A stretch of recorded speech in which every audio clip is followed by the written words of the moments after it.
I want to say hello to everybody. My name is Dr. Boyce Watkins, and I want to basically hope that you have a great week. I hope that everything that you're trying to do as you're working through these difficult times, I hope that it all works out for you. I'm rooting for you. I wanted to cover some stuff on the Black Financial Channel today. If you haven't subscribed, subscribe at theblackfinancialchannel.com. It's a black-owned daily financial news and commentary platform designed to look at financial topics from a black perspective. And so I want to say hello to everybody on Instagram. Also, my Instagram is the Real Voice Watkins, and also you can go to the Black Financial Channel on Instagram.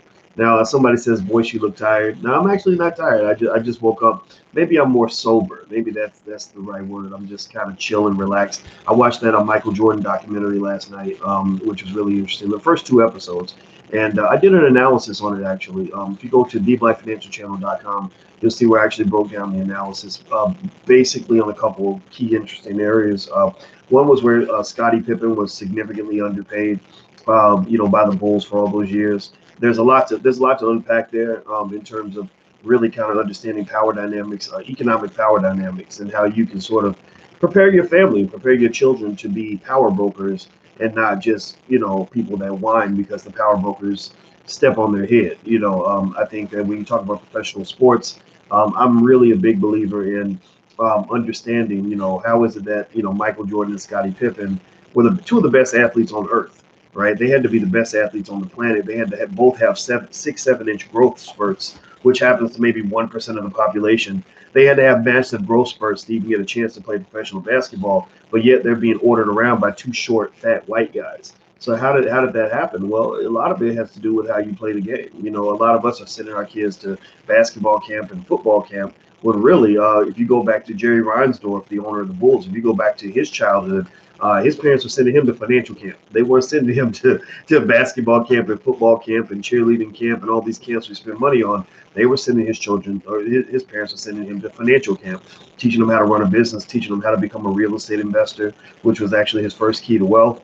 And then he actually became a tax accountant. So those are some things that he learned that put him in a position where he didn't have to dribble basketballs to make his money. Michael Jordan was not the primary beneficiary of Michael Jordan's talent. Jerry Reinsdorf is the primary beneficiary of Michael Jordan's talent. So pay attention, black people. There's lessons everywhere if you look for them. So let's move on. So let's talk about what was on my mind this morning. Shake Shack, Shake Shack is in the news right now because they actually announced that they are returning $10 million that they received in the government loan in the Paycheck Protection Program. Now, that was interesting. My first thought was, well, why are they returning the money? Second thought was, isn't that a program for small businesses? Who decided that Shake Shack in their I think their market cap is $1.6 billion. Who decided that Shake Shack was a small business anyway? I'm trying to figure that part out. So Shake Shack, I think they got clowned because they received all this money from the Paycheck Protection Program, and the money ran out like that. I mean, it just disappeared like that. And a lot of people, started looking at who was actually getting the money, and they said, how are companies like Shake Shack gobbling up all the money before the small businesses actually get it? It's like you got a big dog that comes and eats all the food before the little dog even get a chance to sit down at the table. I think that's absolute nonsense. It's absolutely crazy. So let me read some of this to you. Hit the thumbs up button, by the way. If you haven't hit the thumbs up button, please do that. It says Shake Shack, one of several large restaurant chains that got federal loans through the government stimulus law meant to help small businesses, said Sunday night that it's giving all $10 million back. The New York-based burger company is more than a dozen companies with annual revenues in the hundreds of millions of dollars that are reported to have received money from the Paycheck Protection Program. The loan program set aside $349 billion in the stimulus law called the CARES Act to help small businesses keep their workers on their payroll. Less than 2 weeks after it started, the program has already run out of money. So the program has run out of money. They're issuing these orders telling businesses to stay closed. Workers can't go back to their jobs, and I'm still astonished that all this is happening over a virus that has about a 1 in 20,000 chance of killing you, right? Literally, if you're young, it has almost no chance of killing you. But I'm not saying that it's not a real thing, but when you add up, you stack up all the things that people are dying from every single day, it just it still has not computed to me. It hasn't added up. And now eventually you're going to see a lot more death that occurs from the results of poverty, unemployment, joblessness, opioid addiction, and overdoses. You're going to have suicides. You're going to have crime, lots of crime. You're going to have a lot of civil unrest. By the way, those are some of the things that you're going to see as a result of so many people being out of work. And so anybody who says that we should just stay in our houses indefinitely, stay in our houses maybe until we grow old and die, or until there's not a single corona case anywhere on earth, I would almost say that individuals who think that way, they're either hypochondriacs or they're infinitely wealthy. They've got so much money sitting around that they can stay home. But I know people that can't do that, that have to go work, that have to find a way to get out and pay the bills. So, I'll just say that when I go out, I'm not constantly looking over my shoulder, worried that I might catch this virus, because I've looked at the statistics on it, and 31,000 people or 35,000, whatever the number of deaths is, that seems like a big number on its surface, but actually get in a country of 330 million people, you got almost as great of a chance of being struck by lightning or becoming a millionaire. Actually, I think I calculated you have maybe an 18 to 20 times greater chance of becoming a millionaire than you do of catching the virus, just in case you want to know. But then again, maybe for you guys it's a little higher because a lot of you are investors. So if you're not millionaires, your kids will become millionaires. I congratulate you for that. So reading on, the New York-based burger company, let's see here, in a statement on LinkedIn, Danny Meyer, Shake Shack's founder and CEO of its parent company, Union Square Hospitality Group, and Randy Garutti, Shake Shack CEO, said the company pursued the loan because the law stipulated that it would open to any restaurant location with no more than 500 employees. Mm, really? Shake Shack doesn't have more than 500 employees? Maybe it's because they're franchised or something. Maybe they don't count all the employees that are. I don't know. The program offered to forgive the loans if recipients rehired, furloughed, and laid off workers by June, and because Shake Shack and its parent company had already furloughed workers, hundreds of employees, they said. They gambled that, quote, the best chance of keeping our teams working off the unemployment line and hiring back our furloughed and laid off employees will be to apply now and hope that things would be clarified in time. But they said they had no idea the fund would dry up so quickly. So after they were able to secure separate funding last week, quote, we've decided to immediately return the entire 10 million so restaurants that need it most can get it now. That's absolutely true. Again, I will say that at the end of the day, a company like a Shake Shack, they have more options than small businesses when it comes to getting financing. A lot of small businesses can go into local banks and not get a loan, maybe because the owner of the company doesn't have good enough credit or their revenue isn't strong enough or whatever. And so I think it's absolutely abysmal. I mean, just ridiculous that a company that big will go into a pool of money that's supposed to be available for small businesses. But again, that's the problem with capitalism. Capitalism is a system, when it's not regulated properly, it becomes a system where the big dogs eat and starve out the little dogs. And so basically that's what happened, because there wasn't appropriate government regulation, which you're not going to get under the Trump administration. And you really didn't get it under the Obama administration either. You're just not going to get it in our government because our government is run by the capitalists for the most part. Because there wasn't adequate regulation to make sure the money got to where it was supposed to get to, the big companies came along and gobbled it all up. Now, let's not forget, those big companies do employ lots and lots of people, right? So if they're using the money properly, then there are some jobs that are going to be saved. That's absolutely true. But also with big companies, there come a lot of weird issues, like executive compensation being through the roof. And if you remember back in the 07-08 crisis, you saw that the banks were getting these massive bailouts, and then they were paying these insane bonuses to their executives, and which I think which is absolutely just tragic. So overall, though, big business is not necessarily a complete waste. I think that there's room for the corporation, but I do think that the small business has to be preserved and protected in some meaningful way. And right now, what's happening is you're seeing just a destroyer of worlds. You're seeing, the shutdowns from the virus, not the virus. The virus itself isn't what's shutting down the businesses at this point. It's the reactions to the virus. Because let's just be clear. Let me see let me look up the corona stats. Let me see here, because I want to make sure we get data here, so we're not talking about speculation, innuendo, or spin. Um, let me see. Okay, I'm looking at let's see, in Cook County, Chicago, where I live. Now there are 877. Well, I live near Cook County, near Chicago.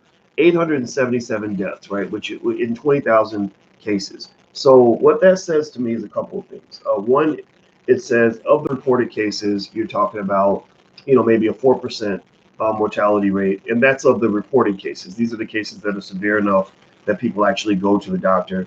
The studies have found that a large percentage, probably the majority of the people that catch the virus, don't go to the doctor at all because their cases are very, very, very mild. I told you guys that I became a little bit suspicious when all these celebrities were announcing that they had the virus. Like I think they were calling their publicists and saying, "Please announce this because I want my social media numbers to go up and I want to be popular and I want people to feel sorry for me." So they all started announcing that they had the virus. So I was just sitting back and waiting to see how many of these individuals actually died. That's important. You got to pay attention to stuff like that. I say, how many, 20 celebrities have announced it.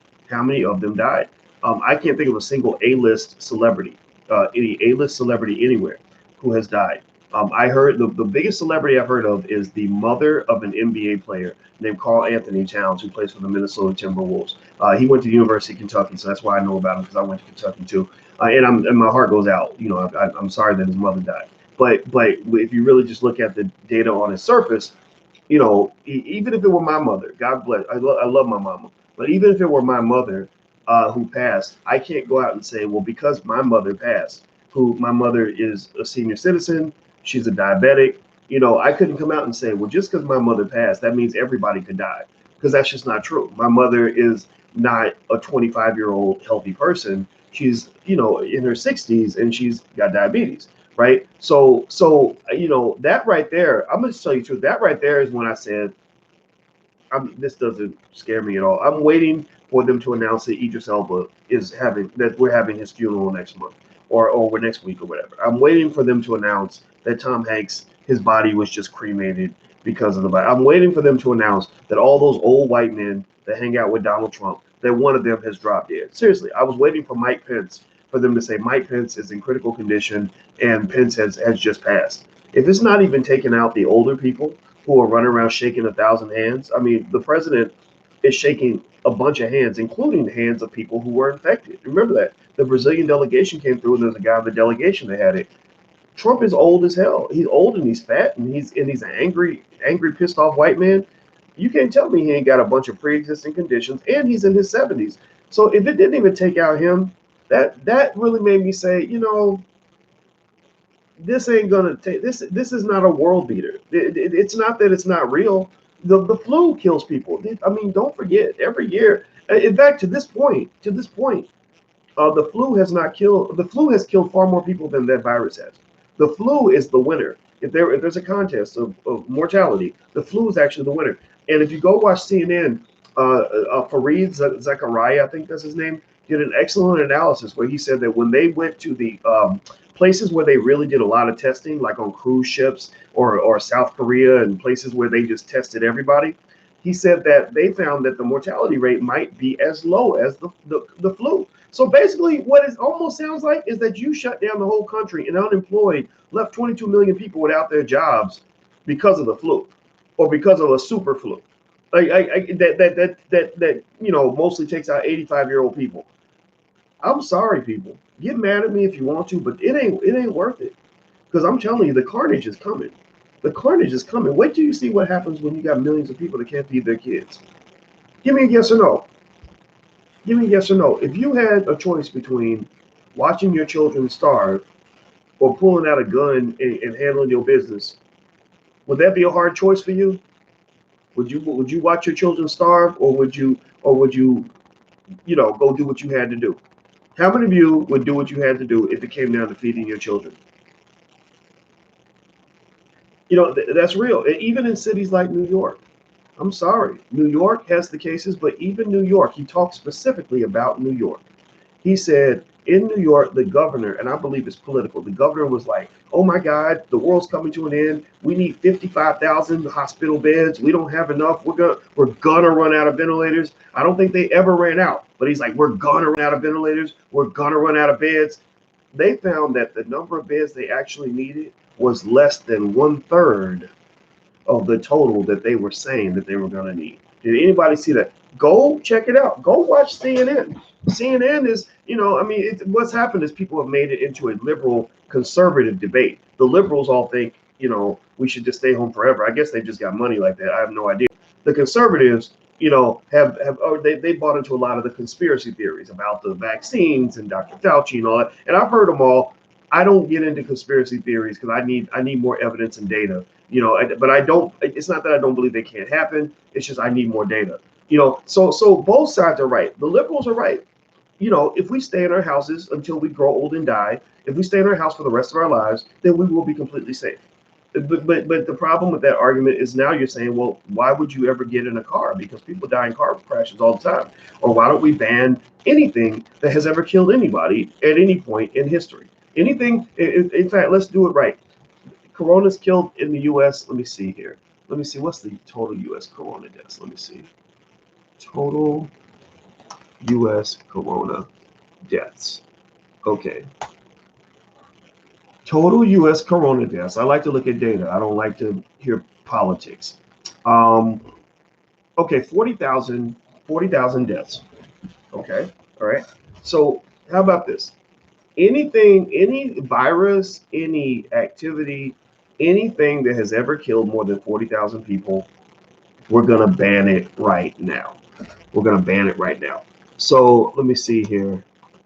Let's look at preventable deaths in the U.S. Let's see. What else? What are we going to ban? Okay. Just so you know, hit the thumbs up button, by the way. Please hit the thumbs up button. Let's see. Smoking tobacco killed 435,000 people. So that's 10 times more than Corona. Corona's at 40, tobacco's at 435,000. So if you get caught smoking cigarettes, you're going to get 10 years in prison. We're going to treat it worse than crack and heroin. Let's see here. Medical errors in hospitals, 210,000 deaths. Ooh, that's a big deal. So doctors who make mistakes, they're going to jail too. We're going to execute them, just kill all the doctors. Overweight and obesity, 111,000. So almost 3 times more people have died from being overweight and obesity than Corona. So that means Lizzo, if we catch Lizzo performing again and promoting obesity to the masses, making people think it's okay and it's cool to be fat, we're going to treat her the same way we treat a drug dealer. You're mass marketing something that's killing people, so you are as bad as the Grim Reaper. Alcohol, 85,000 deaths for alcohol. So no liquor. You get caught with a liquor bottle, you get caught at the liquor store. All liquor stores will be shut down immediately, and anybody caught drinking is going to go to jail. All right. So how's that sound? That sound good? Because we can't keep everybody safe. Now, some people say that we're just into it. It's only going to get worse. Well, you know what? We've been sitting around. We've been waiting for months and months for it to get worse. It ain't getting worse, and the growth rates are not growing. The growth rates are slowing down. It's decelerating like a car. You're in the car and you're going 50 miles an hour, and then you hit the gas and you're accelerating. Well, the virus is not accelerating. The virus is slowing down. It's like a car that's going from 50 to 45 to 40 to 35. So if you're waiting for the big moment where suddenly this virus takes over the world and kills everyone, it ain't happening. It ain't happening. So stop it. Get out of your own damn head and let go of your sick little fantasy of the zombie apocalypse taking everybody out. It ain't happening. New York, the worst place in America when it comes to this stuff, is already saying it's slowing down. We got it under control now.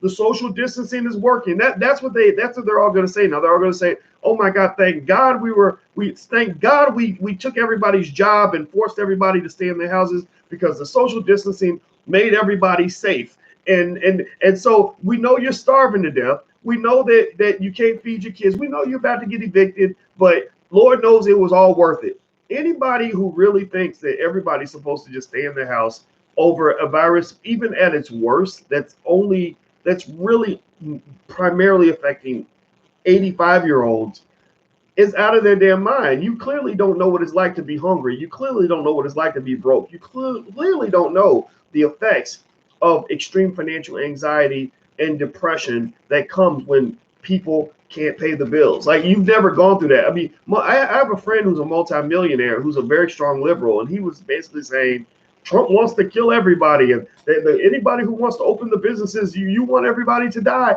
And I was like, first of all, not that many people are dying on a relative scale. It's like one in every eight. One in every maybe 15,000 people are dying. Now that's still bad, but that doesn't add up. And I said, number two, I said, don't forget, you're very wealthy.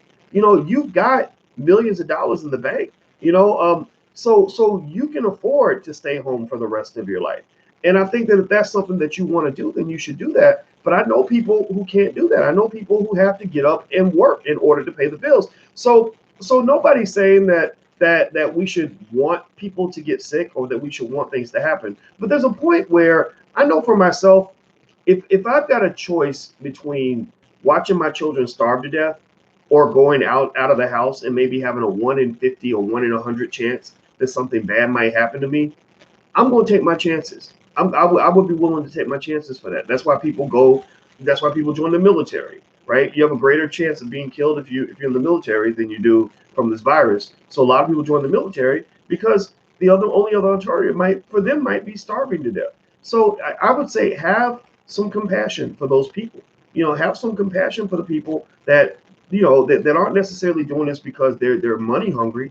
They're saying, I want to go to work because I can't. This is not sustainable.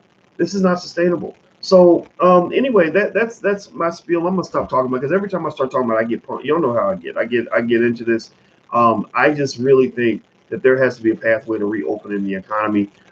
Maybe you can still keep people safe. I believe this. I believe that one, senior citizens should be encouraged to still quarantine, right? Because if you look at the numbers of the people who died, the vast majority of those people are very old or very sick. If you take out the really old and the really sick, your number of deaths drops to less than the number of, the number of people that, have a piano fall on their head, or the people who trip and fall in the kitchen and die that day, right? So quarantine the older people. If you're sick, if you have conditions, heart disease, cancer, diabetes, that too, you can stay home. That's fine. Or if you're independently wealthy, God bless you, just stay home. You ain't got to go to work. Don't worry about it. Just stay home with the other hypochondriacs. And then everybody who goes out, I think we should have mass testing. I'm hoping a company can invent some process where they can test people on the spot to make sure that they're good. And then that way you've been, cleared for testing. That we don't need vaccinations and all that. We can just, test people, just find out, are you sick or not? Because I'm not taking a vaccine. I'm just not. I just feel that there's too much doubt there. And I'm not into like taking lots of vaccines just to take vaccines. But you can test people. And then tell everybody, like, wash your hands. Social distancing, I don't like social distancing. I'm not going to participate in that forever because, I go out into places and I meet people who support the platform and they want to shake my hand. I'm not going to not shake people's hand. Or they want to hug. I'm going to give you a damn hug. If I see any of y'all out here in public and you walk up to me and you give me a hug, I'm going to hug you back. And then I might just go put some Purell on my hands and whatever. But at the end of the day, I'm not going to stop being human over a virus that only literally kills 1 in every 20,000 people. I'm just not going to do that, because I think that you're getting to the point where some of this is getting weird and unrealistic. Like, so for example, my parents and Alicia's parents, I said, you know what, babe? I said, what if they never get to see their grandkids ever again? What if all this goes on for the next 5 years and they're afraid of their grandkids for 5 more years, and then they get old and die? I was like, is that worth it? And we were both like, no, it's not worth it. It's not worth it. Think about this. I mean, you got people that are talking about not seeing their relatives indefinitely. No, I'm not doing that. I want to go see my parents.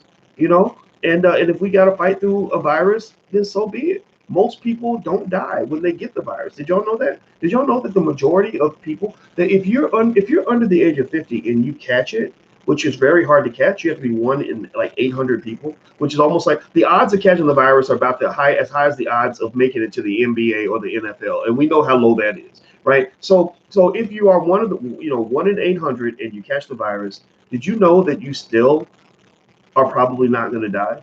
Tom Hanks is old. His wife is old. They're both senior citizens, if I'm not mistaken. Neither one of them died. They just quarantined. In fact, I don't even think they had any heavy symptoms. So you know what? I'm gonna tell you this right now. If somebody said, "Boyce, we're gonna let you see your family, but we're gonna inject you with the virus, and you're gonna have to overcome the virus," you have to take your chances. Are you willing to do that to see your family? I would say absolutely. That's totally fine, because the studies show that if you are under the age of 50 or 55 or so, your odds of dying, even if you have it, are less than 1%. So you're talking about 1 in 200 chance. And if you're that unlucky, then that means that there wasn't nothing you could do anyway. It was your time to go. 1 in 200 is a very tiny, tiny, tiny percentage. So I talk about this a lot. I bring it up because it's mind-boggling to me. One thing that's guaranteed is the only things that are guaranteed from this. Death is not guaranteed anymore. They're claiming to have it under control. That big day where it kills everyone, that day is not coming. What is guaranteed is 22 million people losing their jobs, millions of people can't pay the rent, millions of people going into poverty. What's also guaranteed is tens of thousands, maybe hundreds of thousands of deaths that come from poverty. The stats all show this. What's also guaranteed is millions of people in extreme agony, not just from the fear, but from the real consequences that come from poverty and the insecurity that comes from not being able to pay the bills. So that's what you're guaranteed at this point. So that's where I stand. That's what I believe. I'm not changing it. All right, do me a favor, hit the thumbs up button, hit the share button, hit the subscribe button. Subscribe to theblackfinancialchannel.com, theblackfinancialchannel.com. Follow the Black Financial Channel on Instagram also, and also the Real Black Business School. You can find the Real Black Business School as well. Also, lastly, if you want to educate your kids, there's a free lecture. I want to train. I want to encourage you to become wealth trainers for your children. And I have a free lecture that you can have for free called "How to Turn Your Child into a Millionaire."